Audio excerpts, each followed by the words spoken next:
Ayan. So again, we'll have a short recap first of what we did last time, yung paano kinukuha si antiderivative, or the definition of antiderivative, and then afterwards we have what we call the rules or the basic integration formulas. Okay, so ano yung mga napag-usapan natin? We have defined your antiderivative to be a certain capital F, or a function wherein if you take that derivative or the derivative of that, we'll have to have the original small f. Okay, so parang ang ginagawa dito is to find for the antiderivative, kunin natin kung ano yung previous function before we did the derivative part. Okay, so we had an example last time. We determined, or we used uh, the slope, or we call it the family of curves. You would remember this. So we tried to identify, notice if I have the slope of the tangent line equals having a curve at any point which is 2x. In other words, your y prime here will be equal to 2x. What will be your y, or how do you find for the original function y? So ang gagawin natin dito is we basically took the integral. So kung maaalala nyo, if you try to remember, kapag meron tayong okay, if your y prime happens to be in this case 2x, di ba, pag tangent line y prime, if you would remember that, may discussion na ba tayo sa slope ng tangent line last time? But anyway, pag sinabi natin slope of tangent line, it means the derivative. So slope of the tangent line will just be your y prime. So in other words, ano yung function bago magkaroon tayo kapag kinuha natin yung derivative, ano yung lalabas, or ano yung function na yun na kapag kinuha natin derivative, ang lalabas ay 2x. If you would remember, kapag kinuha natin si y, diba? If you would remember your x squared, di ba? Kapag kinuha natin yung derivative niyan, ang lalabas ay 2x. Tama? 2x. Opo. But if you would notice, kapag meron kang constant dito, kunwari, y plus 3, for example, ganun pa rin ang lalabas. Tama?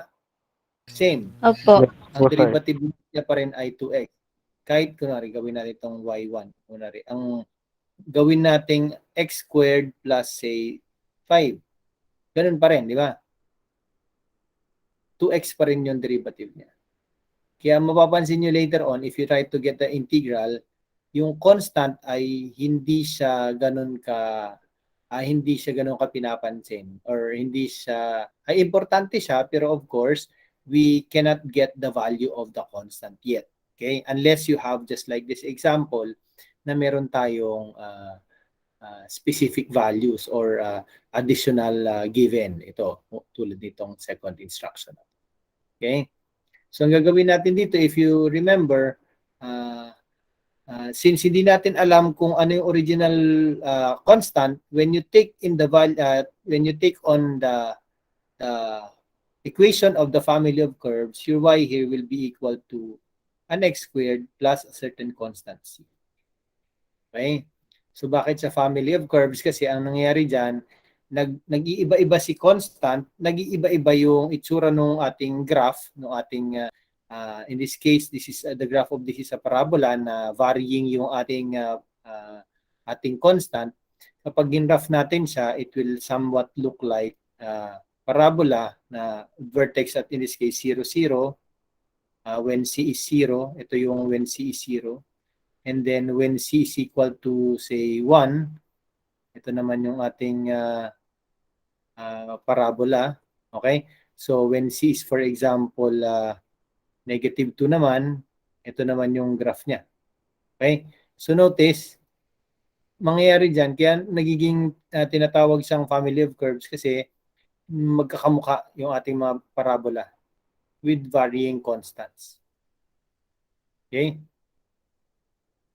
Malinaw po ba? So with this, if the curve passes through at 0, 1, so at the point 0, 1,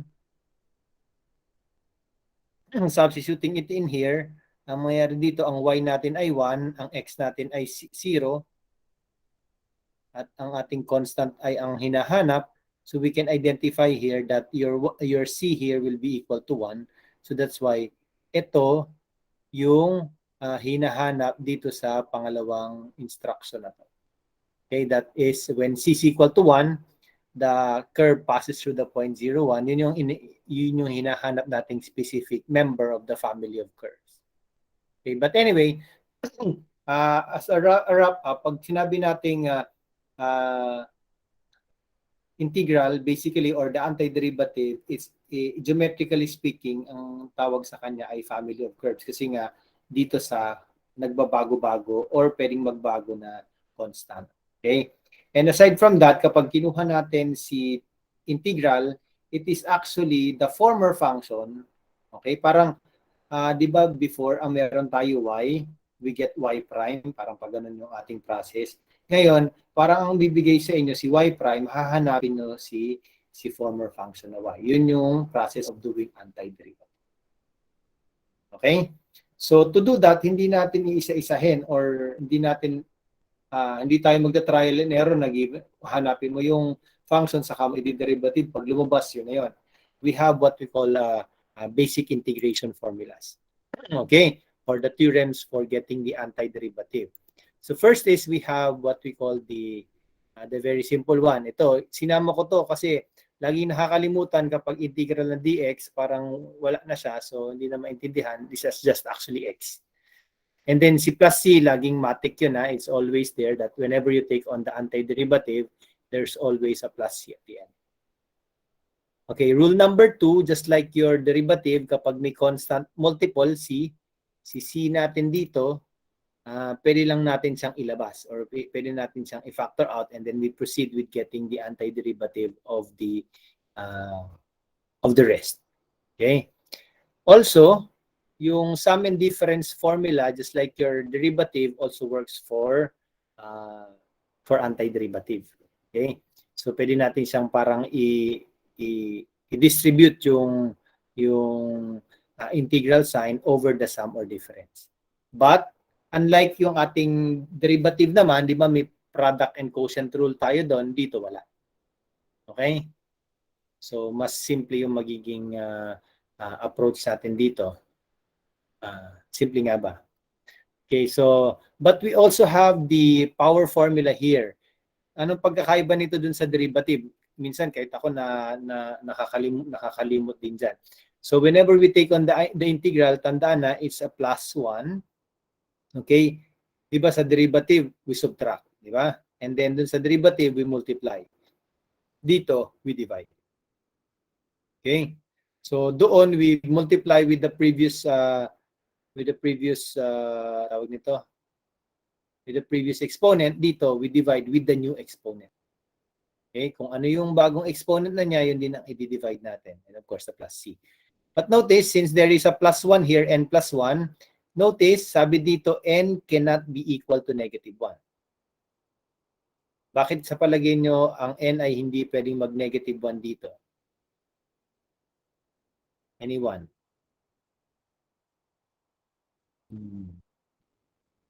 Bakit si n ay hindi pwedeng mag-negative 1 or n should not be equal to negative 1? Sure. Yung magiging exponent natin 0.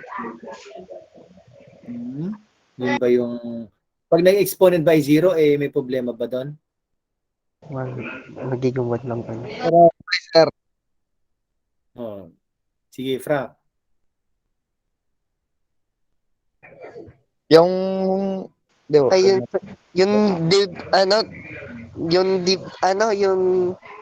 sir, yung tawag sa baba ng denominator, magiging 0. So, hindi force natin maano. Tama, yun. Yun hindi dun sa exponent, hindi yung ating denominator. Diba? Sir, magiging Kapag nag-negative undefined? 1 si n, ay tama, magiging undefined. Kaya hindi pwedeng maging negative 1 si n. So pag negative 1 na si n ito, hindi mo na pwedeng gamitin yung formula na to. Okay? So to get the integral naman, kapag n ay negative 1, iba na yung formula na gagamitin natin. Ito na siya. Okay, so pag negative 1 na yung exponent, the integral now will be the natural logarithm of that base. Okay? Absolute value of the base. May absolute value lang ito to make sure na later on kasi pagdating natin sa definite integral, mag-substitute tayo dito. Kailangan ma-maintain na positive ito or at least non-negative kasi ang natural logarithm ng negative is undefined. Okay? Malinaw po ba? And dahil may natural logarithm na rin na lumabas dito, isama na rin natin yung partner niya na exponential. Pero ito lang pinakamadali. Ito lang ang may integral, just like your derivative, na siya din ang kakalabasan. Okay? If you would remember, if you take on the derivative of e to the u is just e to the u du, di ba? Naalala nyo to? So, parang pinabaligtad natin. If we get the integral of e to the u du, the result is e to the u. And then, of course, the plus constancy. Okay? Is that clear?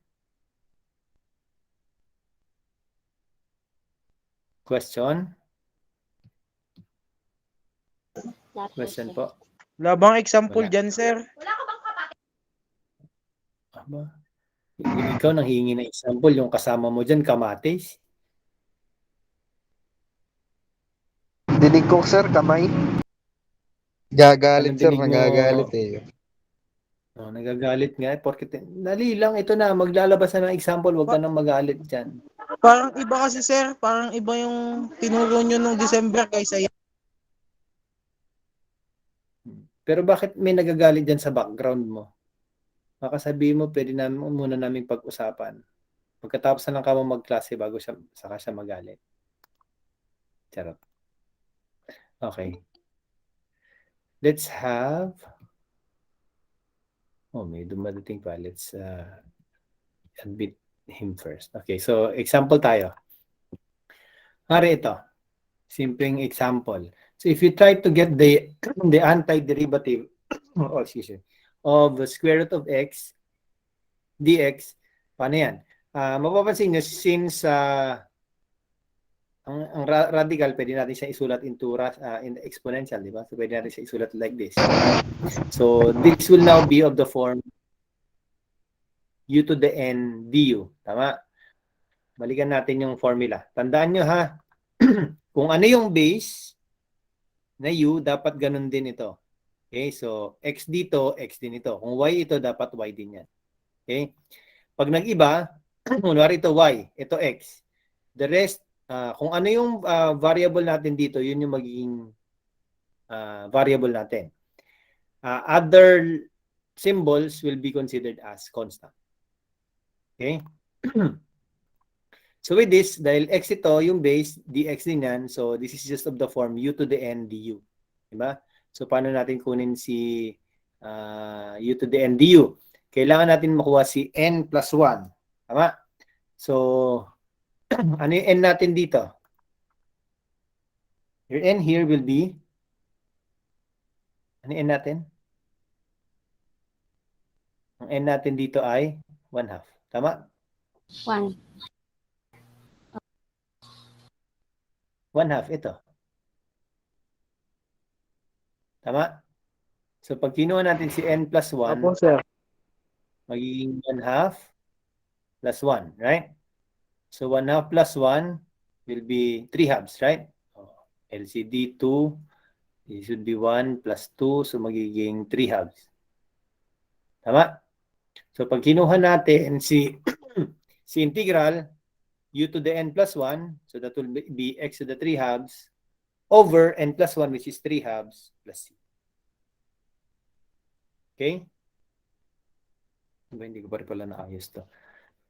So, you can just simply write this as, ano mangyayari? So, pwede na lang natin itong i-simplify. 2 ano po, sir? Pwede po, sir, magiging sagot niya, sir, ano? Ay, yun na po nga. Yun na. Okay, 2/3 x. X to the 3/2. Okay. Yun po. Plus c. Plus c. Okay? Malinaw po ba?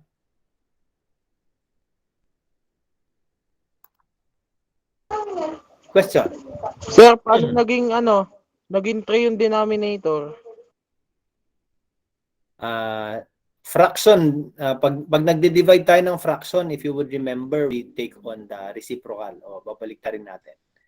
Nagde-divide Okay po, tayo sir. dito, Sige po. yung ating 3 halves, so i-reciprocal lang natin. Kaya naging 2/3 siya. Okay? May tanong pa po ba?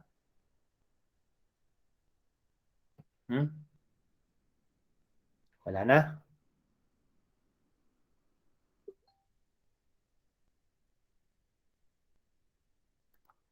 Okay, so let's have another example. Ito naman. Dun sa ating pang ilang rule ba yun? Pag may plus or minus, pwede natin siyang hiwalayin, di ba? Ito parang rule number 3 rather. Sa rule number 3, pag plus minus, pwede nating isa-isahin yung ating integral. So just like this example, pwede nating hiwa-hiwalayin yan. Okay? So, ang mangyayari, pwede mong isulat like, just like parang, pero pwede namang hindi. Pwede nyong ihiwa-hiwalayin. Magiging integral of x squared dx plus integral of 2x dx minus integral of 5 dx. Parang ganyan. And then yung constant, ilalabas natin. Lalabas.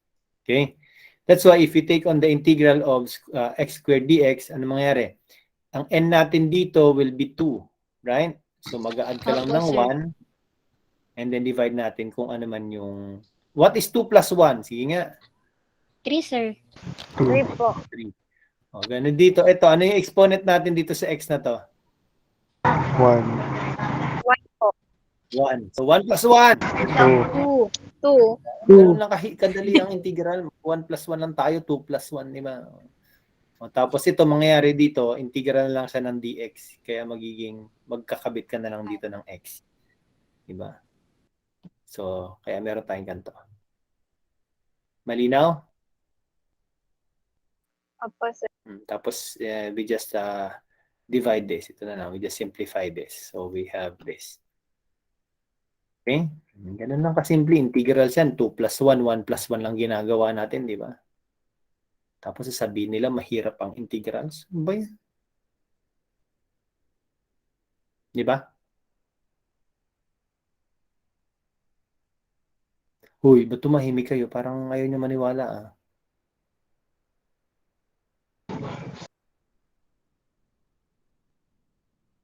Okay, ba't parang, hello? May kausap pa ba ako dyan? Sir, saan nakuha yung denominator na 3? yung exponent ng Mukhang Pati chubby ka, exponent. De Leon. Yung ano po, denominator Chubby na ka 3, din. 10 nang galing. Di ba kapag meron tayong integral, di ba nag-add tayo ng 1, yung n plus 1 natin sa bagong exponent at saka ilalagay din natin sa denominator. Balik natin dun sa rules. Ito. Di ba? Kung ano yung ating exponent, magdadagdag lang tayo ng 1. Tapos kung ano ito, yun na rin ilalagay natin sa denominator niya. Di ba yung exponent niya ay 2, so 2 plus 1, kaya nagkaroon tayo ng 3 dito. Kung ano man ito, 3, ilalagay din natin dito sa denominator. Kaya meron tayong 3 na sa denominator. Same thing with the 2. Kahit actually may 1 din yan, kaso 1 lang and over 1, so we don't need to write that 1. Okay po ba? Opo, sir. Okay na po. Okay, may tanong pa po?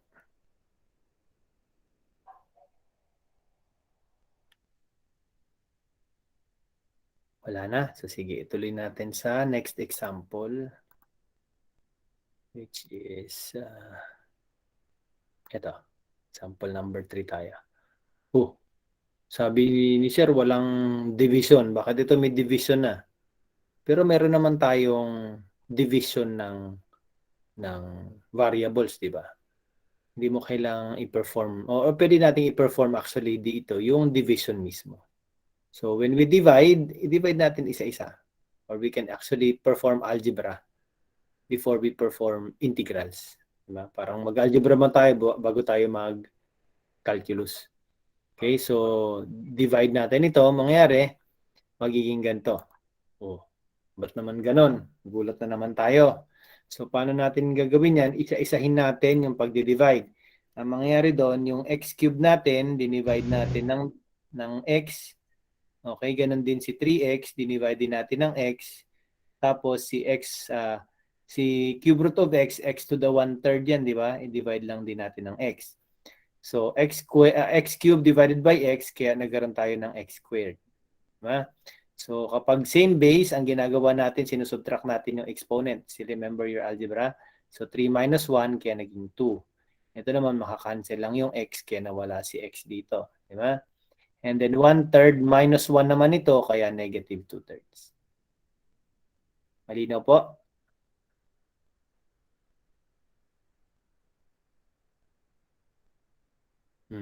So, tandaan na, itong uod na to, tawag nila dito uod. Hanggat naandyan si uod na yan, dapat andito rin si dx. In other words, hindi ka pa nag-i-integrate. So, ang aim mo dito ma-integrate, so we have to do the integral now. So, ito, ang exponent natin ulit ay 2. So, mag-a-add lang ulit tayo ng 1. So, x squared. So, 2 plus 1 magiging 3. And then, lalagay lang natin ulit sa denominator. Ito, constant lang yan. So, insert lang tayo ng x. Ito, negative 2/3. So, plus 1. Kaya balik tayo sa 1/3 all over 1/3. And then, plus the magical constancy. Okay? Buha po ba? And then, simplify na lang natin. So, we have this.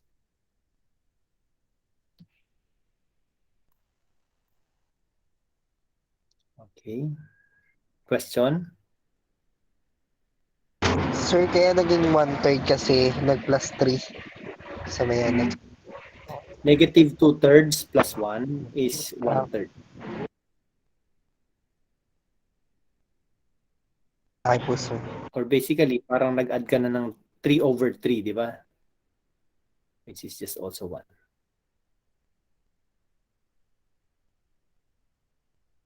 Okay, may tanong pa po ba? Sana? Okay, sige. Tuloy. Let's have another one. Saan na may isa pang example natin? Wala na pala akong mga example dito. Okay, let's have one more. Parang may naalala akong meron kasing sabi daw, wag daw akong maggaganto. Sige, magdagdag tayo. Baka may naiisip kayong gusto daw dapat pala, sinusulat ko pala eh. Sino kaya yun? Tandaan Sir, natin. meron kayong example ng rule set. Rule number 5. Rule number 5. Ano ba yung rule number 5 ulit? Yung may ano, sir. Yung may... Okay, sige. Gawa natin yan. So, anong number na ba tayo? Hindi ko na alam. So, let's have number 5. Hindi ba tayo maisulat na number 5 to? Hindi ko nasa... number 1 na lang ulit.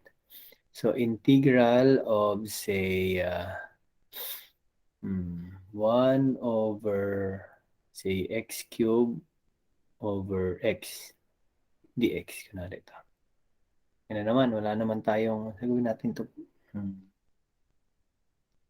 8. Yan. Mangyari, so ganun ulit, we divide. So mangyari, this will be equal to the integral of 1 over x minus x to the 7 dx, right? So, dinivide natin itong 1 by x and then si x to the 8 over x, so naging x to the 7. Itong 1 over x, parang x to the negative 1 lang yan, di ba? Minus x to the 7 dx. So, pag kinuha natin si integral niyan, this will be what? ln of absolute value of x minus x to the 7. So, plus 1, this becomes 8 over 8 and then plus the constant c. Okay? Question? Isa pa. Let's have integral of, say, e to the x plus x to the 9 minus 1 over x plus 3 dx. Yan. So, ano magiging integral nito? Dahil e to the x ito, ang integral niyan itself, e to the x pa rin. Ito naman, magiging x to the 10 over 10. Ito naman, ln of absolute value of x. Ito naman, that would just be 3x and plus c. Okay? Malinaw po? Opo.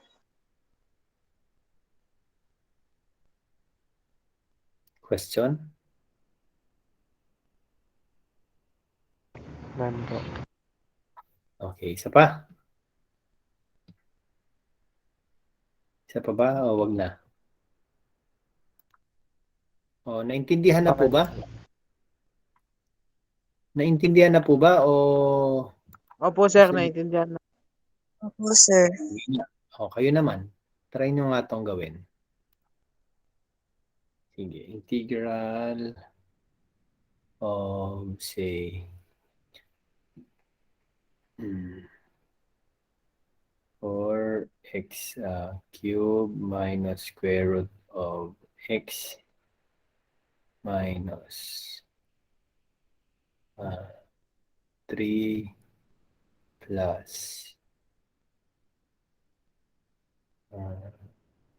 x to the negative 1. Sige nga, try nyo nga ito, dx.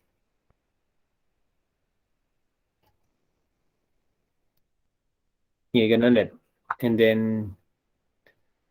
ano, maayos ba internet nyo?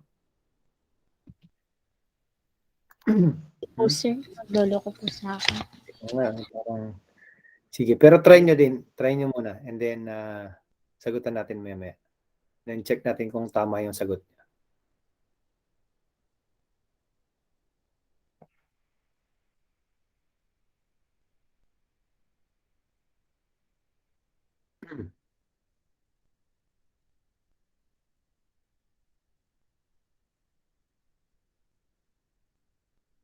Ano? Tapos na?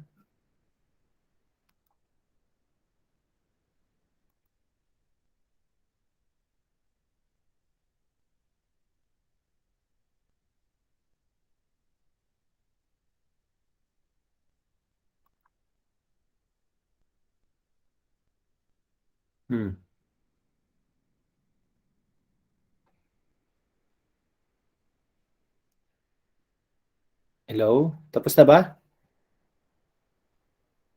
Opo, sir. Tapos na po ako. Na. Yung iba, tapos na ba? Di pa Sagutan po. natin ha. Hindi pa? O sige.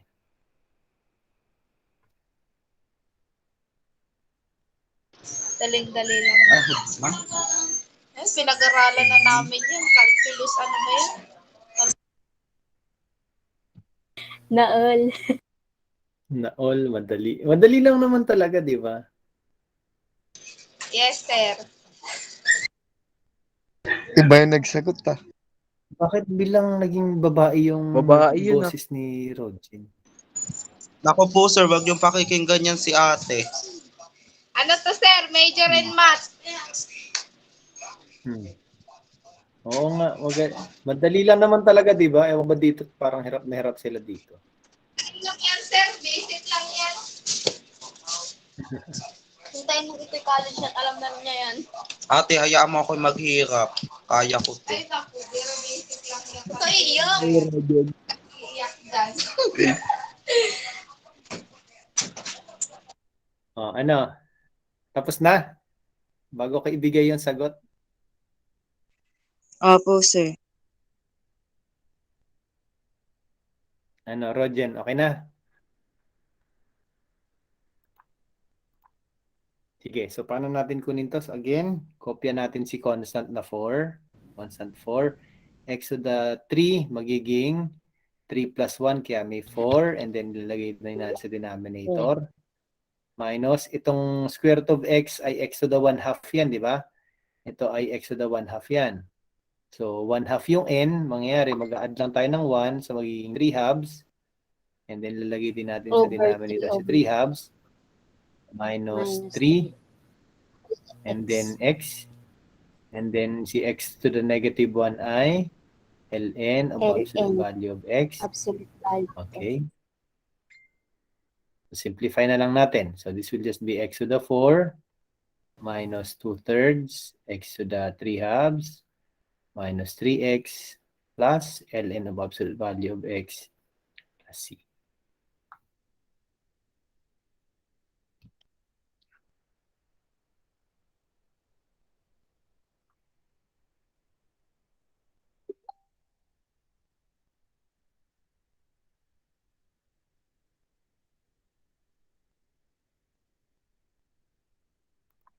Okay. So, para sa inyong assignment, gawin nyo po yung nasa page 30 ata. Let me check. Page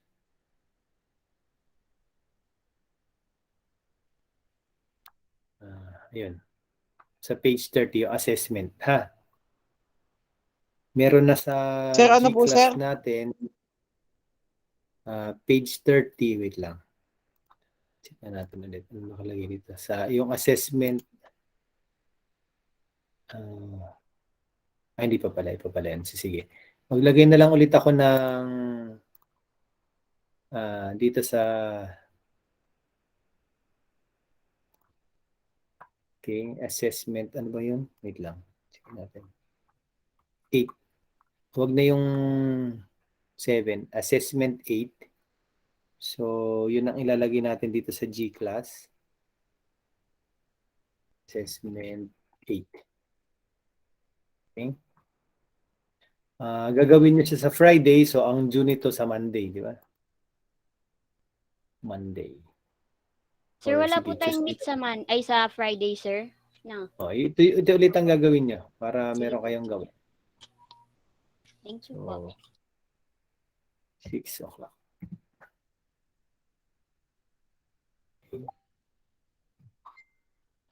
So, yun ang gagawin nyo for Friday. And then sa Tuesday, expect na magkakaroon din tayo ng maikling pagsusulit. Okay? Short lang naman yun. Bago tayo magsimula ng klase. Okay? Ay, hindi pala. Pinagbawalan pala kami mag-quiz-quiz ngayon. So, next time na lang. Baka Yes. mapagalitan ako. Sir, din po sir, sa assign po namin, find the antiderivatives po. Opo. Module 8 po yun. Yung nakalagay dun sa ating Opo. G-class ay Module 8 Assessment. Okay, kaya Assessment 8 ang nilagay ko. Okay? Dalawang number lang naman yun. So, siguro mga 5 minutes tapos na yun sa inyo. Para ma-practice nyo, try nyo rin sagutan yung iba and then you can send me an email or send me a chat kung meron kayong question. Okay? Meron pa po bang pahabol na tanong?